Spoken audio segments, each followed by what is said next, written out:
speaking of Lubbock, you ever seen the play Greater Tuna? It's Joe Sears and Jason Williams. I had the great honor to go out and do some theater dates with me and Jason, doing a piece, just him telling stories and me playing songs. And it's called "Is There Life After Lubbock?" Jason grew up in Brownfield, right close to there. And around Houston, we're going to be at that beautiful old opera house in Galveston in about a month and a half. So I'll pass the word around. It's going to be a lot of fun. We're actually opening the show in Lubbock, which means that we might not get out of there alive, because we ain't going to hold nothing back. And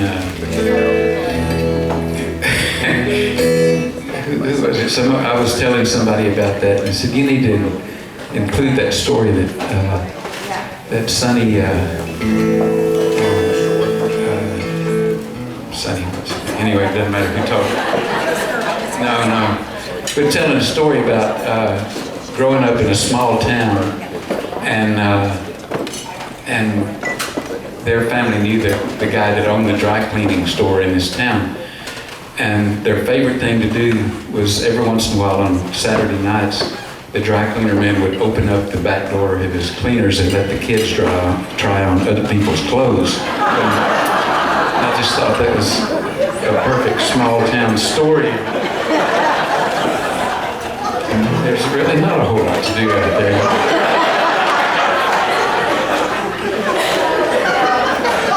I found ways of filling it up, but I usually woke up behind bars.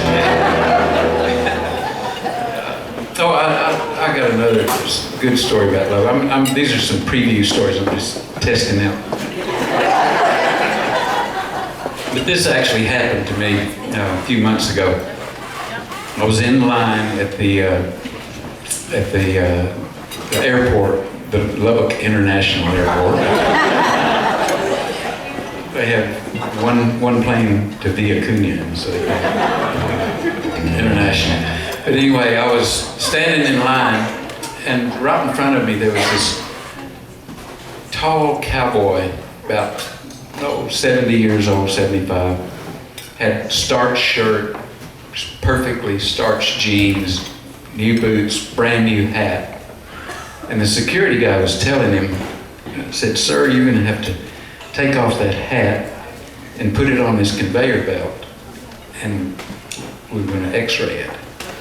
And he looked at the security guard and said, "What if I don't?" And I've never seen a guy's face turn so pale so quick. It was like he didn't know what to do. He's thumbing through the rule book in his head.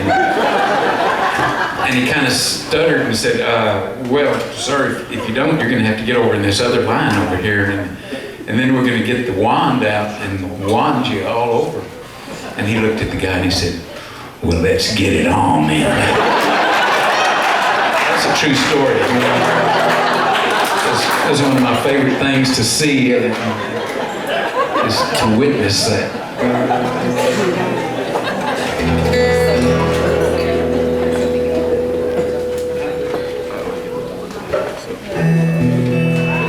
You know, I got off on these stories. I don't remember what I was going to do. I was going to do well, that's an animal song. This is another one. The reason I started telling that story was because after I got out of the circus, I ran into Guy Clark. And I played Guy Clark. The only song that I wrote during this period of time was in there, a month or so, every stop in Texas, New Mexico, and Oklahoma. And I made up this song about a thing, it was Albuquerque is where I switched roads. But about a thing of some animals getting loose. The horses got loose, and a big thunderstorm was coming, and the tents were blowing over, and some of the elephants got loose. And so I made up this song called Indian Cowboy, and I played it to Guy Clark when I saw him a few weeks after I got out of the circus. And I I'm not going to tell you that story. But anyway, we were playing songs back and forth all night, and the sun was coming up, and I said, man, I've got one more song. And I played him this song called Indian Cowboy, and never thought of that song again. I had never written it down.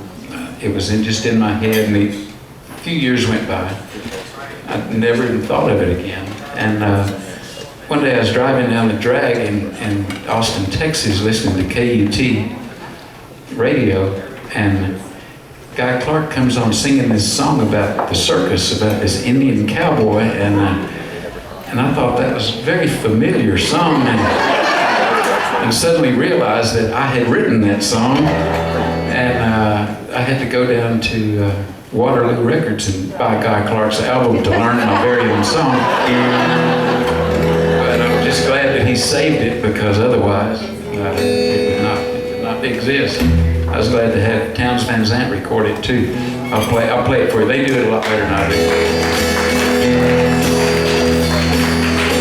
If you ever go out to the circus, where the wild animals walk on the wire, I'll tell you a tale to remember, when the white horses lead rings of fire.